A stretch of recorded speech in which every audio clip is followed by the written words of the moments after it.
বলো মা বলো, কে আমার বাবা, কে আমার পরিচয়? সমাজের শিল্পপতি রফিক সাহেবই তোর বাবা। আমি তোকে সব বলছি। আমার মাজা ভাঙ্গা ফেলাইছে রে। কোন হারামজাদা এখানে কলার সুজা ফেলাইছে? শুনেন, গালাগালি পাইলেন না, যাওয়ার সময় তো আপনি ভালো গেলেন। একটা অচেনা মেয়ের সামনে আমার এইভাবে অপমান করলি কেন? তুই বলে আমার ভালোবাসিস, সব বলে ক্ষমা হয় না। ওরে আরেকটা থাপ্পড় মারো। তোরে না 100 দিন কইছি 32টা দাঁত বই করে আমার সামনে মেয়ে হাসবি না। হাসি কেন, হাসি কেন? নিকনিকির হাতের থাপ্পড় জব্বর মজা। বলো মা বলো, কে আমার বাবা, কে আমার পরিচয়? সমাজের শিল্পপতি রফিক সাহেবই তোর বাবা। আমি তোকে সব বলছি।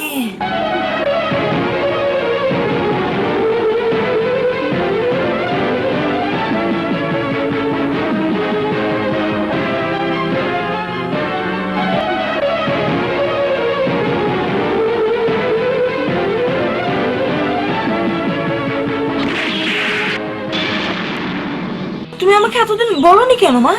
আমি তোর বাবার ভয়ে কাউকে কিচ্ছু বলিনি, কারণ তোর বাবা আমাকে আর তোকে মেরে ফেলতে পারে।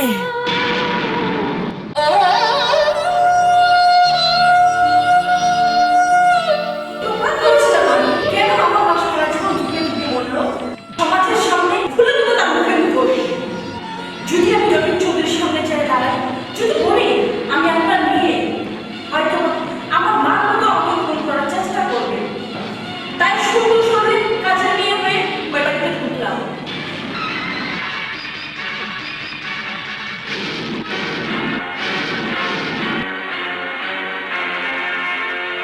এই কে তুমি?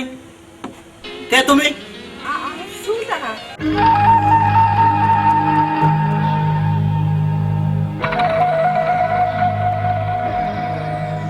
এই এই কে তুমি?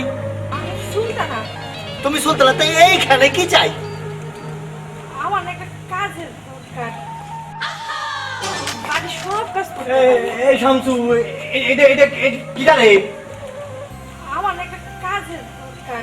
এই শামসু, মায়া মানুষ, ওই মায়া মানুষ, এই মায়াটা কেডা? আমি আমি উনারে চিনি না। চিনি না? না। আপা গো, আমি খুব অসহায়, আমি সব কাজ পারি, আমার একটা কাজ দিবেন? আপা গো, আমার একটা কাজের ব্যবস্থা করে দিন, আমি খুব দুঃখী। উনি আর উনি এরা দুইজনই এই বাড়ির কামের মানুষ। তোমারে কাম দিতে পারে একমাত্র খালাম্মা। দারোয়ান, মেয়েটাকে ভিতরে আসতে দাও। এই মাইয়া, খালাম্মা তোমার ডাকতেছে, যাও যাও, তাতে যাও, তাতে যাও, যাও। যাও যাও।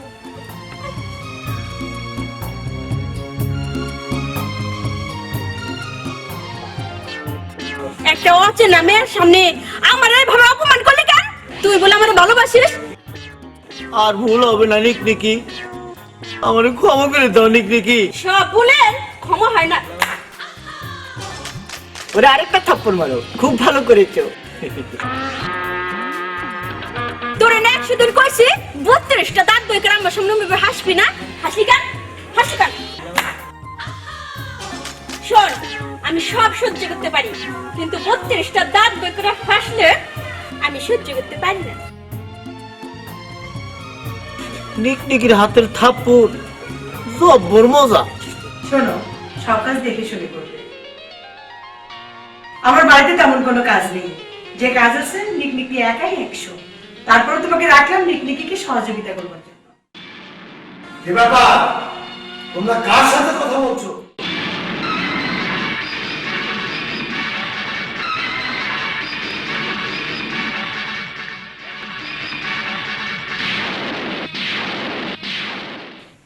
মেয়েটি কে শুনি?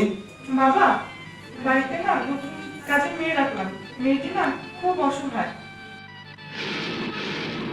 তা তোমার নাম কি? সুলতানা। তা তুমি থাকো কোথায়? আমার কোনো বাড়ি ঘর নাই, থাকতাম বস্তিতে। আমি চলি, আমার একটা জরুরি মিটিং আছে।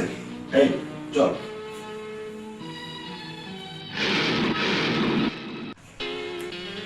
লিকলিকি আজ থেকেও তোর কাছেই থাকবে, কেমন? এই সুলতান, তুমি থাকো।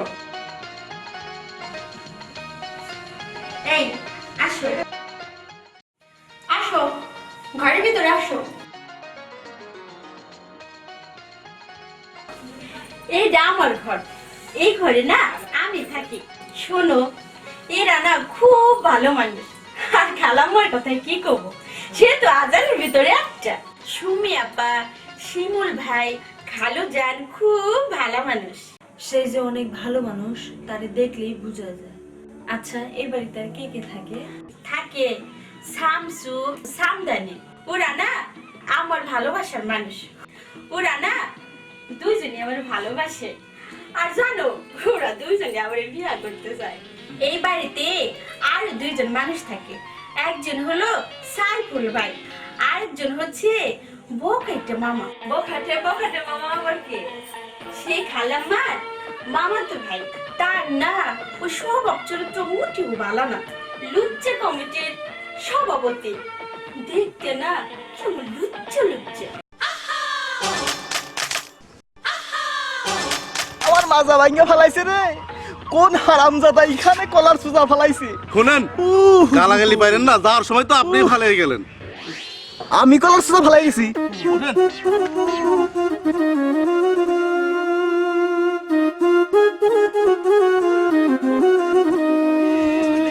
মামা, মায়া মানুষ ভাতের অভাবে রাস্তায় নেন, ওদের দিকে কুদৃষ্টি দেন না।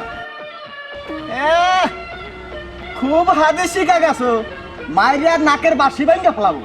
সরি, আমার ভুল হয়ে গেছে, এবার চলেন।